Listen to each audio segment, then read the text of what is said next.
Que la bénédiction de Dieu le Père, de Dieu le Fils et de Dieu le Saint-Esprit soit avec vous et toute votre famille. Que la paix qui dépasse toute compréhension, la paix qui vient du trône de la grâce, inonde votre cœur et votre foyer en ce moment précis. Je vous invite à respirer profondément et à relâcher les tensions de la journée. Permettez à la présence du Seigneur de vous envelopper comme un manteau sacré, comme un bouclier de lumière. En cet instant, par la foi, nous étendons sur votre vie et sur votre maison un manteau de tranquillité et un sceau de protection divine. Que chaque pièce de votre foyer, chaque coin, chaque porte et chaque fenêtre soit maintenant consacrée au Seigneur. Que votre foyer devienne un territoire sacré, où le mal ne peut prévaloir et où la présence de Dieu est souveraine. Au nom du Seigneur Jésus-Christ, par le pouvoir qu'il y a en son nom et par l'autorité qu'il nous a concédée comme fils et filles de Dieu. Nous nous levons dans la foi pour mener la bataille spirituelle pour votre famille. Nous nous revêtons de l'armure de Dieu afin de pouvoir résister aux ruses de l'ennemi. Nous déclarons que votre famille n'est pas un champ de bataille pour l'adversaire, mais un jardin arrosé et protégé par le Très-Haut. Au nom de Jésus, nous brisons et annulons toute flèche enflammée du malin. Cette flèche est lancée contre votre mariage, la vie de vos enfants, votre santé et vos finances. Nous annulons toute parole de malédiction, toute peste, tout sortilège ou œuvre d'occultisme qui aurait été dirigée contre votre lignée familiale. Nous déclarons que ces paroles n'ont aucun pouvoir, car celui qui est en nous est plus grand que celui qui est dans le monde. Par le sang de Jésus, nous brisons tout esprit de division, de discorde, de jalousie, d'amertume et de manque de pardon. Cet esprit tente de s'infiltrer dans les relations familiales. Nous ordonnons que l'esprit de rébellion et de désobéissance qui attaque l'esprit et le cœur de nos enfants, qu'il soit maintenant réprimandé et soumis par la puissance du Christ. Nous brisons les chaînes de dépendance, de pornographie, de dépression et d'anxiété. Nous déclarons liberté et guérison sur chaque membre de votre famille. Nous crions que le sang de l'agneau couvre les linteaux des portes de votre maison, comme en Égypte. Que l'ange de la mort et de la destruction n'ait pas la permission de toucher votre tente. Nous proclamons que votre famille appartient au Seigneur.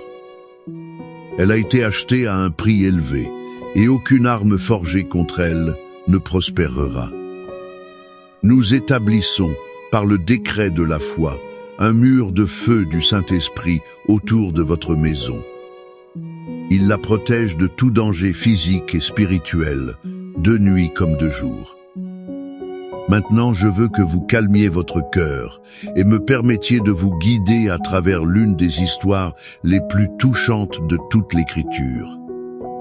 C'est une histoire qui révèle le cœur de notre Père céleste d'une manière profonde et transformatrice. C'est la parabole du Fils prodigue que nous trouvons dans l'Évangile de Luc, chapitre 15. Imaginez la scène, un père, propriétaire de nombreuses terres, avec 2 fils. Le plus jeune, impatient et cherchant une liberté qu'il jugeait être le bonheur, s'approche de son père. Il fait une demande qui, dans cette culture, équivalait à souhaiter la mort de son propre père. Il dit « Père, donne-moi la part des biens qui me revient. » Essayez de ressentir la douleur dans le cœur de ce père. Il ne discutait pas, il n'impose rien. Le cœur brisé, il respecte la décision de son fils. Il partage l'héritage et voit son enfant partir pour une terre lointaine. Là-bas, loin des yeux et des valeurs de son père, le fils dilapide tout ce qu'il a reçu. Il mène une vie d'excès, de plaisirs vides et de fausses amitiés. Quand l'argent vient à manquer, les amis disparaissent. Une grande famine dévaste la terre, et ce jeune homme qui avait tout se retrouve au fond du gouffre. Il s'occupe de porcs et souhaite manger les ordures données aux animaux. C'est dans ce lieu d'humiliation et de désespoir qu'il est revenu à lui-même. Il s'est souvenu de la maison de son père.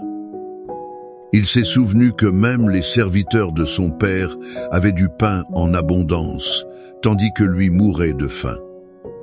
Une graine d'espoir a germé dans son cœur. Il décida de revenir. Il a préparé un discours de repentance, non pour être accepté comme fils, car il sentait qu'il avait perdu ce droit, mais pour être accepté comme un simple serviteur. Maintenant, déplacez le centre de votre imagination sur le Père. La Bible nous fait comprendre que, depuis le jour où le Fils est parti, le Père n'a jamais cessé d'attendre. Chaque jour, il montait au point le plus élevé de la propriété et regardait la route. Le cœur serré de nostalgie, il espérait voir la silhouette de son fils à l'horizon. Et puis, un jour, il le voit. Et comme il était encore loin, son père le vit, fut ému de compassion, courut, se jeta à son cou et l'embrassa. Observez les détails. Le fils était encore loin, mais le père l'a reconnu. Le père n'a pas attendu que son fils arrive et s'humilie. Le père a couru. Un homme de sa position et de son âge, courant, brisant tout protocole social, mu par un amour qui ne pouvait plus être contenu. Il n'a pas laissé son fils terminer le discours préparé. Il l'a serré dans ses bras, l'a embrassé, et sa première ordre fut une restauration complète. Apportez vite la plus belle robe, et revêtez-le, et mettez-lui un anneau au doigt et des sandales aux pieds. Amenez le veau gras, tuez-le, mangeons et réjouissons-nous. La plus belle robe pour couvrir sa honte. L'anneau pour restaurer son autorité et son identité de fils. Les sandales pour montrer qu'il n'était pas un esclave. Et une fête pour célébrer que le fils qui était mort est revenu à la vie, il était perdu et il a été retrouvé. Cette histoire, mon frère, ma sœur, est un portrait du cœur de Dieu pour votre famille. Et d'elle, nous tirons de puissantes leçons. La première leçon est: l'amour de Dieu le Père n'abandonne jamais. Peu importe à quel point un fils ou un conjoint a pu s'éloigner. Peu importe à quel point il ou elle semble perdu. Le père continue sur la véranda, regardant la route, attendant. Son amour ne se fonde pas sur notre mérite, mais sur sa nature gracieuse. Peu êtes-vous ce père ou cette mère au cœur brisé, regardant la route de la vie. Vous attendez le retour d'un enfant qui s'est égaré. N'abandonnez pas l'attente. Continuez à prier, car l'amour du Père est en train de le ramener. La deuxième leçon est: il y a toujours un chemin de retour, et il commence par l'humilité. Le Fils n'a pu revenir que lorsqu'il est revenu à lui-même, quand il a reconnu son erreur et son besoin. L'orgueil nous maintient distants, dans la boue, affamés. L'humilité nous ramène à la maison du Père, au lieu du pardon et de la restauration. Existe-t-il un domaine dans votre vie familiale où l'orgueil empêche la réconciliation? Est-ce vous qui avez besoin de préparer un discours de repentance et de revenir? Non pas pour être un serviteur, mais pour être reçu comme un enfant bien-aimé. Et la troisième leçon peut être la plus difficile, concerne le pouvoir du pardon pour restaurer la famille. La fête de la restauration fut complète grâce au pardon inconditionnel du Père. Il n'a pas reproché ses erreurs à son fils. Il n'a pas dit « je te l'avais dit ». Il a simplement célébré le retour. Le pardon est la clé qui déverrouille les portes de l'amertume et permet à la guérison de couler. À qui avez-vous besoin de pardonner dans votre famille aujourd'hui pour que la fête de la réconciliation puisse commencer dans votre foyer? Cette promesse du Père qui attend les bras ouverts, ce Père qui court à notre rencontre. C'est la même promesse de protection et de soin qu'il nous donne dans sa parole. Quand nous comprenons que nous sommes des enfants bien-aimés, nous pouvons nous reposer sur ces promesses de sécurité. C'est pourquoi je veux vous inviter maintenant à fermer les yeux, si possible, et à recevoir les paroles du psaume 91, non comme un simple poème, mais comme un décret divin de sécurité, une police d'assurance spirituelle pour vous et toute votre famille. Recevez cette parole comme si Dieu lui-même vous murmurait à l'oreille. Celui qui demeure sous l'abri du Très-Haut repose à l'ombre du Tout-Puissant. Je dis de l'Éternel, il est mon Dieu, mon refuge, ma forteresse, en lui je me confie. Car c'est lui qui te délivre du filet de l'oiseleur, de la peste pernicieuse. Il te couvrira de ses plumes, et tu te réfugieras sous ses ailes. Sa fidélité est un bouclier et une cuirasse. Tu ne craindras ni les terreurs de la nuit, ni la flèche qui vole de jour, ni la peste qui marche dans l'obscurité, ni la destruction qui frappe en plein midi. 1000 tomberont à ton côté, et 10 000 à ta droite, mais cela ne t'atteindra pas. De tes yeux seulement tu regarderas, et tu verras la rétribution des méchants. Car tu es mon refuge, ô Éternel. Tu as fait du Très-Haut ta demeure. Aucun mal ne t'arrivera, aucune plaie n'approchera de ta tente. Car il ordonnera à ses anges à ton sujet de te garder dans toutes tes voies. Ils te porteront sur leurs mains, de peur que ton pied ne heurte une pierre. Tu marcheras sur le lion et sur l'aspic, tu fouleras le lionceau et le dragon. Puisqu'il m'aime, je le délivrerai, je le protégerai, car il connaît mon nom. Il m'invoquera, et je lui répondrai. Je serai avec lui dans la détresse, je le délivrerai, et je le glorifierai. Je le rassasierai de longs jours, et je lui ferai voir mon salut. Père Saint, au nom de Jésus, nous nous attachons à chaque promesse contenue dans ce psaume. Nous déclarons que notre demeure est dans l'abri du Très-Haut. Merci de nous couvrir de tes ailes et d'être notre bouclier. Devant tout ce que nous avons entendu, de ton cœur de Père révélé dans la parabole, et de ta promesse de protection dans le psaume 91, nous apportons maintenant nos supplications devant toi.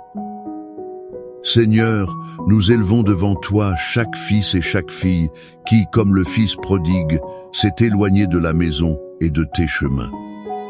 Père, où qu'ils soient, que ton Saint-Esprit les atteigne maintenant. Rappelle à leur mémoire l'amour du foyer, la sécurité de tes bras. Éveille en eux un profond repentir et le désir de revenir. Père, nous prions pour chaque père et mère qui a le cœur brisé. Que le Seigneur renouvelle leur force et leur espérance. Qu'ils ne se lassent pas de regarder la route, croyant au miracle du retour. Nous prions pour chaque mariage blessé, pour chaque couple qui vit la douleur de la trahison, de l'incompréhension ou de la froideur.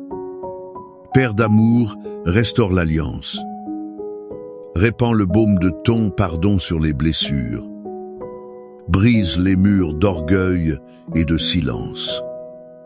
Restaure la communication, l'affection, l'unité de but. Que chaque foyer soit un reflet de ton alliance d'amour avec l'Église. Nous te présentons, Seigneur, les finances de chaque famille qui entend cette prière. Tu es le bon berger, comme nous le lisons dans le psaume 23, et ta promesse est que rien ne nous manquera. Réprimande l'esprit dévorant, ouvre les portes de la provision, multiplie les ressources. Et enseigne à chaque famille à t'honorer avec ses biens, afin que ta bénédiction soit complète. Et maintenant, Père, nous crions pour la guérison. Guéris les corps malades, du sommet de la tête jusqu'à la plante des pieds.